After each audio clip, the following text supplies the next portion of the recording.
Welcome to another bite-sized VO radio show. I'm Robbo in Sydney, Australia, and down in Melbourne we have... Andrew Peters here. We're mixing it up, man. We're really mixing it up. We're so out there. Exactly. How you doing? I'm doing all right, and you? Good, yeah, really good. Thank you. We talked last week about talking about pops and clicks and ticks and stuff in voiceovers. Yes, we did, and it seems to be a common thing that I see on many forums. There is no definitive answer that I can think of. No. But I just get rid of them when I edit.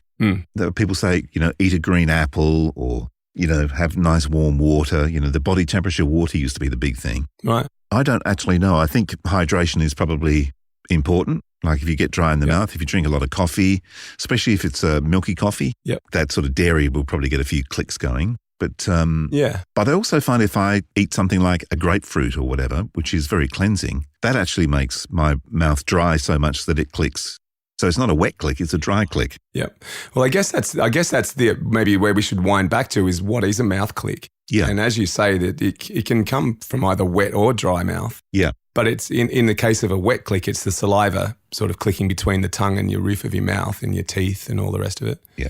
And in a dry mouth, it's the fact that there is no lubrication there, from what I understand. Does that sound right to you? That would make sense to me. We should get an ENT guy in here, but yes, we should. Yeah, they probably explain it really, really well. Yeah. From an audio engineer's point of view, if someone I'm recording is particularly bad with mouth clicking, I guess the first thing, to go back to last week's episode, I guess the first thing I reach for is I just wind the gain back a little bit.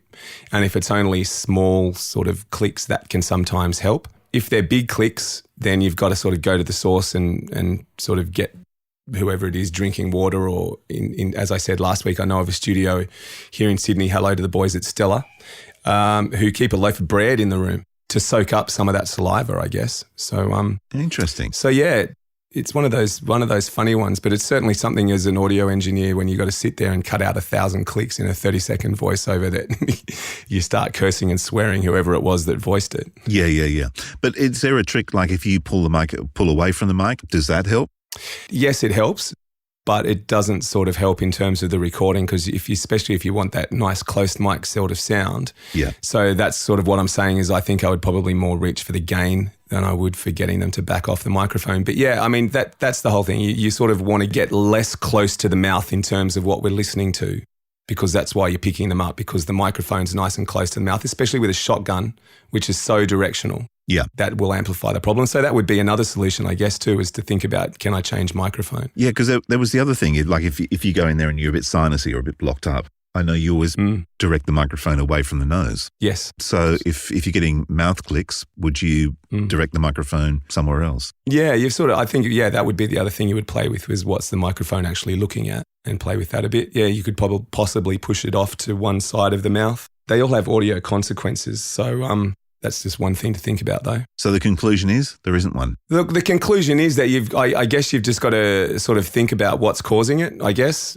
If we want to go back to our show 2 weeks ago about troubleshooting, if you want to troubleshoot clicks and stuff like that, go back to the source. Have I got a dry mouth? Have I got a wet mouth? What can I do to sort of help that situation out first and maybe stop some clicks? And if that doesn't work, then how can I manipulate the microphone to sort of reduce the amount of clicks that I'm producing? And then as a final thought, reach for the gain knob and see if winding out some gain will help solve the problem. I did actually see one forum where somebody was talking about a coach that can actually coach the clicks out of you. Really? I am still scratching my head trying to work out how that could possibly work, because if you start retraining the way your mouth works, then it's going to change your voice. Your voice. That's right. Exactly. That's right. I'm wondering if someone can coach the croakiness out of my man flu voice this week. You've just been shouting at the kids probably. Oh, yeah. I was shouting at footy on the sideline on Sunday, so that probably didn't help. Ah, yes, that will do it. Conclusion is we don't know. Conclusion is there is no concrete answer, but hopefully we've given you a few tips and tools that you might be able to reach into the toolkit and see if you can solve the problem for yourself. Yeah. Beautiful. There you go. I'm going to click off out of here. See you next year. The VO Radio Show is produced in the studios of Voodoo Sound. To polish your next audio production, check us out at voodoo-sound.com. Find professional voices simply all in one place. Realtimecasting.com, including me.